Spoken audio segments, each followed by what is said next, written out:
ప్రఖ్యాత design engineer Padma Bhushan doctor KL Rao గారి 123వ జయంతి సందర్భంగా ప్రజానీకానికి అదేవిధంగా ఇంజనీర్లందరికీ కూడా శుభాకాంక్షలు తెలియజేసుకుంటా ఉన్నాం. డాక్టర్ కేఎల్ రావు గారు అంటే నాగార్జున సాగర్ ప్రాజెక్టుతో పాటు రాష్ట్రంలో ఉన్న వివిధ ప్రాజెక్టులు గుర్తొస్తూ ఉంటాయి. అదేవిధంగా వారు జీవించిన కాలంలోనే పులిచెంతల ప్రాజెక్టుకి డిపిఆర్ తయారు చేసింది కూడా వారే. ఆ తరువాత కాలంలో ఆ ప్రాజెక్టు రావడం, దానికి వారి పేరు కూడా పెట్టినందువలన రాష్ట్ర ప్రభుత్వానికి ఈ సందర్భంగా అభినందనలు, ధన్యవాదాలు తెలియజేసుకుంటా ఉన్నాం. అదేవిధంగా ఈ రాష్ట్రంలో ఈ రోజున ఇన్ని ప్రాజెక్టులు ఇంత సుభిక్షంగా ఉన్నాయంటే డాక్టర్ కేఎల్ రావు గారు లాంటి మహోన్నతులు ఎంతోమంది పనిచేశారు. ఈ రోజున ఎం వెంకటేశ్వరరావు గారు ఎవరైతే ఉన్నారో గవర్నమెంట్ ఆఫ్ ఏపీకి అడ్వైజర్గా ఉన్నారు, వారికి కూడా పద్మశ్రీ కానీ పద్మభూషణ్ కానీ ఇవ్వాల్సిందిగా మా ఇంజనీర్స్ అందరం కూడా కోవడం జరుగుతుంది.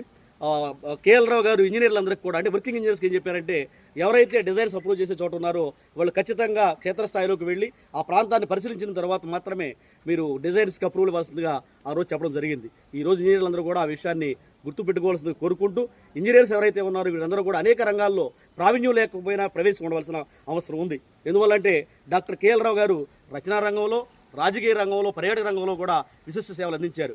అందువల్ల విజయవాడలో ఉన్న ఇంద్రకాలాద్రి పర్వతాలు ఏవైతే ఉన్నాయో దాన్ని ఒక పర్యాటక కేంద్రంగా చేయడం, అదేవిధంగా గాంధీ ఆశ్రమాన్ని నిర్మించడం, స్తూపాన్ని నిర్మించడం, మ్యూజియాన్ని ఏర్పాటు చేయడం కూడా దీంట్లో భాగమే తెలియజేసుకుంటూ, ఈ మహోన్నతమైన అవకాశాన్ని కల్పించిన ప్రముఖ ఎన్జిఓ నాయకులు చోడగడి శ్రీనివాసరావు గారికి, ఈ రోజున పెద్దలందరూ కూడా సతీష్ గారు, రిటైర్డ్ ఈఎన్సీ గారు, ఎస్సీలు అందరూ కూడా ఇచ్చేశారు. అదేవిధంగా మా తోటి ఇంజనీర్లందరూ కూడా మరొకసారి శుభాకాంక్షలు తెలియజేసుకుంటున్నాం. Thank you very much. Thank you.